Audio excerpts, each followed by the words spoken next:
अब आते हैं हम लोग centre of gravity.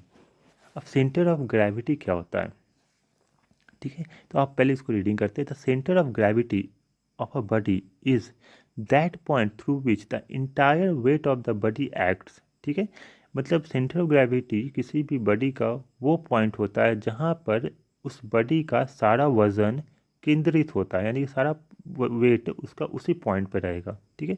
The centre of gravity of a body does not change with the change in orientation of body in space. यानी कि आप है ना उस बॉडी को जो किधर भी है ना उसको सेफ है ना कैसे भी रख दो, उस जो जिस पॉइंट पर है उसी पॉइंट पर आप उसका सेंटर ऑफ ग्रेविटी रहेगा। आप उस स्पेस में किसी तरह से भी उस बॉडी को रख दो, ठीक है, किधर भी घुमा फिरा के रख दो, लेकिन जिस पॉइंट पर वो सेंटर ऑफ ग्रेविटी है उसका सेंटर ऑफ ग्रेविटी उसी पॉइंट पे वो रहेगा, चेंज नहीं होता है, ठीक है। अब यहाँ पर हम जैसे कि ये देख लो, आप फोटो देखो, इसका ये देखो एक एक ऑब्जेक्ट है, ऐसा उसका शेप है, ठीक है। तो इसका सेंट्रॉइड को कहते हैं। सेंटर ऑफ ग्रेविटी जो होता है सेंट्रॉइड में ही होता है, ठीक है। इस जगह पे आप एक पेंसिल लो, ठीक है, पेंसिल लो और पेंसिल से आप इसको ट्राई करो कि आप मान लो कि आप नहीं जानते हो कि इस जगह पे था, आप ट्राई करो कि किस जगह पर है ना ये जो शेप है वो स्टेबल हो जाएगा, वो शेप एकदम स्टेबल हो जाए और वो जो है ग्राउंड से हॉरिजेंटल हो जाए, ठीक है। ये हॉरिजेंटल हो गया ना, तो वही पॉइंट जो होगा उसका सेंटर ऑफ ग्रेविटी होता है। जैसे कि ये जो एक हैमर है, हैमर को आप बैलेंस करने की कोशिश करो, जब बैलेंस जिस पॉइंट पे हो गया, जिस पॉइंट पे बैलेंस हो गया, मान लो वही उसका वो हैमर का वही वो पॉइंट उसका सेंटर ऑफ ग्रेविटी हो जाएगा, यानी कि टोटल मास उसका उसी पॉइंट पर उसका मास केंद्रित है, कंसंट्रेटेड है, ठीक है, कंसंट्रेटेड है। अब यहाँ देखते हैं the weight of a body acts to centre of gravity in the downward direction. वही बात बोल रहा है कि जो इस बॉडी का जो वज़न है, वेट है, वो हमेशा डाउनवर्ड डायरेक्शन में सेंटर ऑफ ग्रेविटी के सेंटर ग्रेविटी से होते हुए जाता है, ठीक है। यानी कि इसका जो मान लो मास m है, ठीक है। तो इस पॉइंट से आपका हम कैलकुलेट करेंगे कि इसका टोटल मास मान लेंगे, इसका अब यहाँ पर है m है, तो अब इसका वेट जो हमेशा डाउनवर्ड डायरेक्शन में रहेगा, ग्रेविटी डाउनवर्ड डायरेक्शन में रहेगा। सेंटर ऑफ ग्रेविटी, ये सेंटर ऑफ ग्रेविटी हो जाएगा इसका पॉइंट, और हमेशा इसका जो वेट है इसी सेंटर ऑफ ग्रेविटी से डाउनवर्ड के डायरेक्शन में रहेगा। ऐसा नहीं बोलेंगे कि यहाँ पर इसका सेंटर ऑफ ग्रेविटी यहाँ एम जी यहाँ नहीं, जहाँ पे इसका सारा मास है ना कंसंट्रेटेड है, वहीं से इसका टोटल इसका है ना वेट जो है सेंटर ऑफ ग्रेविटी से इसका वेट नीचे आएगा डाउनवर्ड डायरेक्शन में एम जी, ठीक है। अब देखते हैं hence a body can be brought to equilibrium by applying a force equal to its weight in the vertical upward direction through centre of gravity. वही बात है। अभी देखो आप है ना ये इसका जो वेट है mg है, अब मान लो कि आप ये उंगली हटा दो, उंगली उठा दो तो क्या हो जाएगा, ये मान लो सरफेस है, तो ये क्या होगा, हैमर नीचे गिर जाएगा, इस पे आ जाएगा, ये हैमर गिर के यहाँ ऐसे आ जाएगा, ठीक है, हैमर गिर जाएगा यहाँ पे। लेकिन आप क्या कर रहे हो, ये जो वेट है इसका mg वेट है, उतना ही वेट आप अपने फिंगर पर इसको अपवर्ड डायरेक्शन में इसको दे रहे हो, कि आप इसको अपवर्ड डायरेक्शन में इसको एक फोर्स दे रहे हो, जिससे कि इस हैमर का जो यहाँ पे वेट है mg वो बैलेंस हो जाए। वही बात यहाँ बोला है, hence a body can be brought to equilibrium, इसको इक्विलिब्रियम में हो गया, बिल्कुल इक्विलिब्रियम में हो गया, by applying a force equal to its weight, इसका जो वेट है mg इसका वेट है, ठीक है। जब भी आप वेट बोलते हो, ठीक है, वेट बोलते हो तो जी लगा दिए, ठीक है। किसी भी ऑब्जेक्ट का वेट बोलते हैं तो उसका मास ले लेते हैं और उसको जी से मल्टीप्लाई कर देते हैं, उसका वो वेट हो जाता है, ठीक है। मास और वेट में डिफरेंस होता है, मास हो गया m, ठीक है, और वेट बोल दिए तो आपको उसमें जी मल्टीप्लाई करना होगा, तब इसका वेट होता है, ठीक है। अभी देखो, ठीक है, तो ये आप बता दिए कि आपको इक्वल फोर्स है ना ऊपर लगाना पड़ेगा, जिससे कि इसका जो वेट है हैमर का वो बैलेंस हो सके, ठीक है, इक्विलिब्रियम में आ जाए। अब देखो, अब यहाँ आते हैं इक्विलिब्रियम क्या होता है। If the resultant of all the forces acting on a body is zero, then the body is said to be in equilibrium. अगर कोई बॉडी पर अगर कोई एक बॉडी पर बहुत सारे फोर्सेस लग रहे हैं, बहुत सारे फोर्सेस लग रहे हैं, बहुत सारे फोर्सेस, और टोटल अगर आप जब फोर्सेस को, क्योंकि फोर्स क्या है, एक वेक्टर क्वांटिटी है, तो जब इस फोर्स को आप सम अप करोगे, ठीक है, सम अप करोगे और वो नेट फोर्स फिर ज़ीरो आ जाता है, तो आप बोल दोगे कि ये जो बॉडी है वो इक्विलिब्रियम में है। ठीक है, तो आप बोल दोगे कि ये बॉडी जो है इक्विलिब्रियम में है। जब क्या होगा, all the forces acting on a body is zero, then the body is said to be in equilibrium. जितने भी फोर्सेज लग रहे हो सबको सम अप कर दो और उसका रिजल्टेंट उसका निकालो जोड़ जाड़ कर, तो अगर नेट फोर्स जीरो आता है तो समझ जाओ कि वो बॉडी इक्विलिब्रियम है। जैसे कि एग्जांपल के तौर पे हम यहाँ पे दिए कि मान लो एक ये बॉडी है, ठीक है, और 30 न्यूटन इधर लग रहा है, 30 न्यूटन इधर लग रहा है, तो हॉरिजॉन्टल डायरेक्शन में तो नेट फोर्स क्या हो गया, ज़ीरो हो गया। ठीक है, जब जोड़ोगे तो क्या होगा, 30 एक्स एक्सिस में और फिर -30 हो गया, माइनस एक्स डायरेक्शन में तो जीरो हो गया। उसी तरह 50 ऊपर 50 नीचे बैलेंस हो गया। उसी तरह 75 इधर 75 इधर बैलेंस हो गया हॉरिजॉन्टल में, 50 50 नीचे, ये ऊपर नीचे बैलेंस हो गया, यानी कि एक बैलेंस्ड में है, यानी दोनों इक्विलिब्रियम में है। अब यहाँ पे आता है, अगर कोई भी बॉडी इक्विलिब्रियम में है, या तो वो रेस्ट में होगा या यूनिफॉर्म मोशन से चलते रहेगा। जाहिर सी बात है, अगर कोई रेस्ट में है तो वो तो इक्विलिब्रियम में रहेगा ही। ठीक है, इक्विलिब्रियम में तभी ना वो रेस्ट में है। अगर इस पर आप फोर्स लगाना शुरू कर दोगे, ठीक है, तो फोर्स लगाना शुरू कर दोगे तो इसका इसका ज़ीरो वेलोसिटी शुरू में रहेगा, फिर बाद में वेलोसिटी थोड़ा वी आ जाएगा मान लो। ठीक है, तो इसमें क्या होगा, ये इक्विलिब्रियम में है नहीं है, क्योंकि इसमें जो है एक एक्सेलरेशन मिल जाएगा, क्योंकि वेलोसिटी चेंज हो रहा है ना, ज़ीरो से भी एक्सेलरेशन हो जाएगा। लेकिन जब एक्सेलरेशन भी ज़ीरो हो जाएगा, यानी कि जो ये बॉडी है जब देखो वी से चल रहा है, जब देखो वी से चल रहा है, तो क्या हो जाएगा, उसको कहेंगे यूनिफॉर्म वेलोसिटी। ठीक है, यूनिफॉर्म मोशन कहते हैं, यूनिफॉर्म वेलोसिटी से चल रहा है, यूनिफॉर्म मोशन कहते हैं। तो उस केस में भी आपको कोई फोर्स नहीं लग रहा होगा, नेट फोर्स जीरो होगा ना, क्योंकि मास इंटू एक्सेलरेशन होता है। अब एक्सेलरेशन ही जीरो कर दिए हैं, तभी ना यूनिफॉर्म वेलोसिटी से चल रहा है। जब देखो वेलोसिटी वही, आप एक्सेलरेटर ही नहीं ले रहे हो, जीरो रख रहे हो एक्सेलरेटर, तो नेट फोर्स क्या हो रहा है, जीरो मिल रहा है, यानी फोर्स नहीं लग रहा है।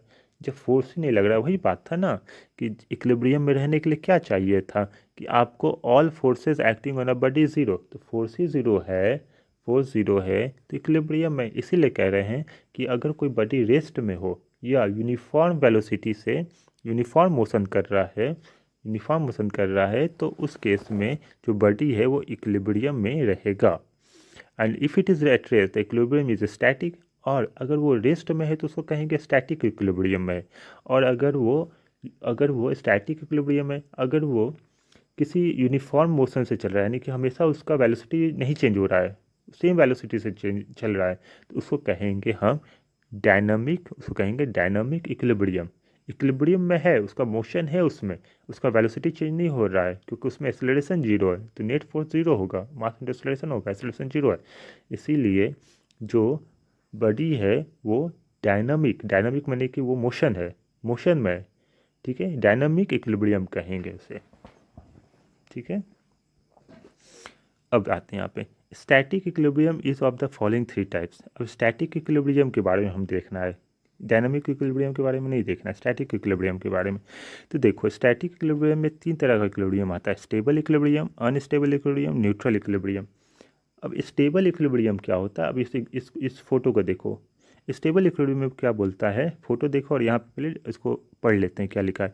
If on a slide displacement from the equilibrium position, equilibrium position से थोड़ा सा भी डिस्प्लेस करते हैं तो body has tendency to regain its original position, यानी कि वो जो बॉडी है वापस फिर उसी अपने ओरिजिनल पोजीशन पे आ जाए, तो उसको कहेंगे स्टेबल इक्विलिब्रियम।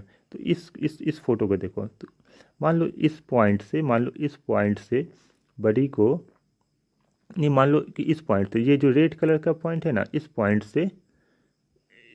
पॉइंट से बॉडी को थोड़ा सा सरकाते हैं यहाँ पे, ठीक है, यहाँ पे, और फिर छोड़ देते हैं, तो क्या होगा कि ये फिर ये इधर आएगा, इधर जाएगा, फिर ऐसे नीचे आएगा, ऐसे आएगा, फिर ऐसे ऐसे ऐसे ऐसे करते करते करते करते करते करते करते फिर ये बीच में आ जाएगा, अपने इक्विलिब्रियम में आ जाएगा। यानी कि क्या देखें कि स्लाइड डिस्प्लेसमेंट, थोड़ा सा डिस्प्लेस करने से उसके पास टेंडेंसी है कि वो वापस वो अपने ओरिजिनल पोजीशन पे आ जाए, तो इसी को कहते हैं स्टेबल इक्विलिब्रियम, यानी कि ये जो है ये स्टेबल इक्विलिब्रियम में है। अब देखते हैं अनस्टेबल इक्विलिब्रियम क्या होता है।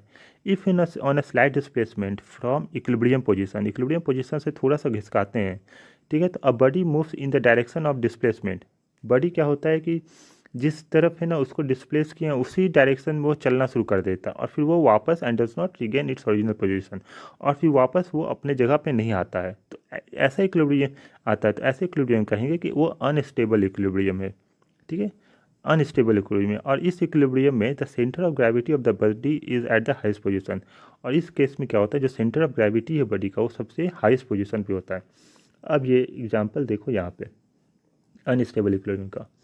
अब ये जो है ये जो बॉडी है सबसे ऊपर में, ये कर्व पाथ पे है ना, सबसे ऊपर में है, ठीक है, सबसे ऊपर में है तो इसका सेंटर ऑफ ग्रेविटी भी सबसे ऊपर में हो गया, ठीक है, सबसे हाईएस्ट पोजीशन पे हो गया सेंटर ऑफ ग्रेविटी, इसका सेंटर पे सेंटर ऑफ ग्रेविटी।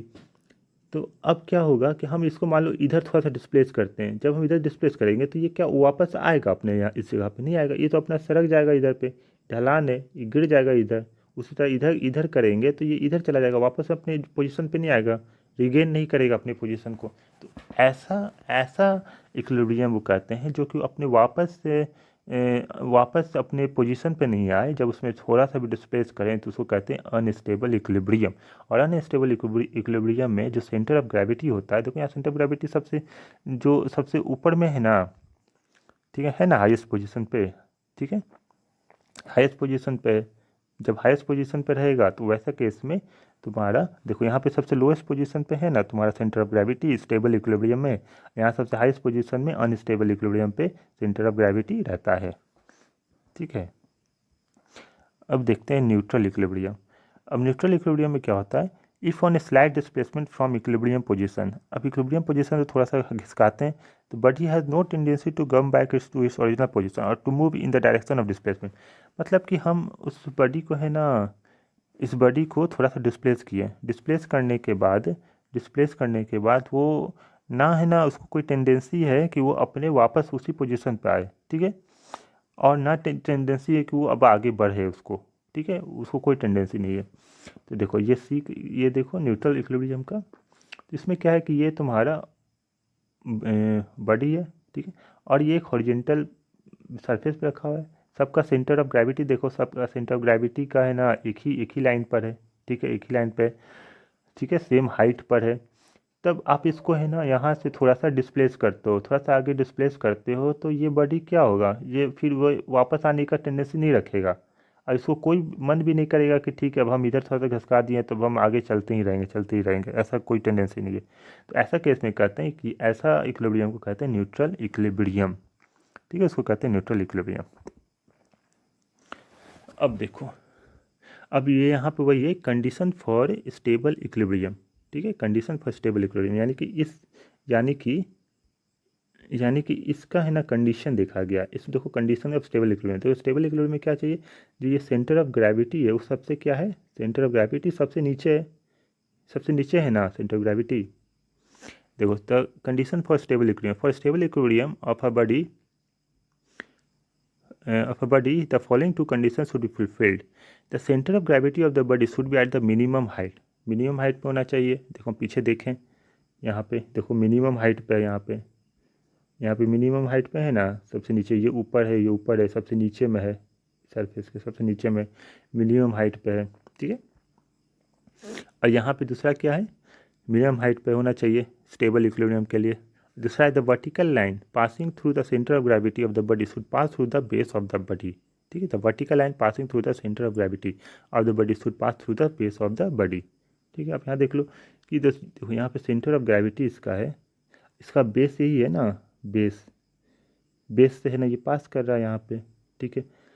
अभी ये यहाँ पे था, इसका तो बेस यहाँ पे कहाँ पास करता है, ये तो टच ही नहीं कर रहा, तो यहाँ पर इसका बेस से ही पास करना चाहिए सेंटर ऑफ ग्रेविटी, इसका सेंटर ऑफ ग्रेविटी यहाँ होगा ना, यहाँ पर ऐसे है, ये कुछ ऐसे है, तो ये इसका जो बेस है, बेस के परपेंडिकुलर भी पास कर रहा है ना, ये ना बोल रहा है passing through the centre of gravity, the vertical line passing through the centre of gravity of the body should pass through the base of the body, है ना, तो यहाँ तो पास कर रहा है ना। वर्टिकल लाइन, यहाँ वर्टिकल लाइन, ठीक है, सेंटर ऑफ ग्रेविटी से। तो ये तुम्हारा है स्टेबल इक्विलिब्रियम का ये एक कंडीशन है, ठीक है, ये कंडीशन है तुम्हारा, ठीक है, यहाँ पर कंडीशन है, ठीक है। Thank you. ये यहाँ पे ये चैप्टर ख़त्म होता है। अब नेक्स्ट चैप्टर जो हम लोग देखेंगे वो चैप्टर नंबर 4 होगा, उसका नाम होगा वर्क एनर्जी पावर, ठीक है। Thank you.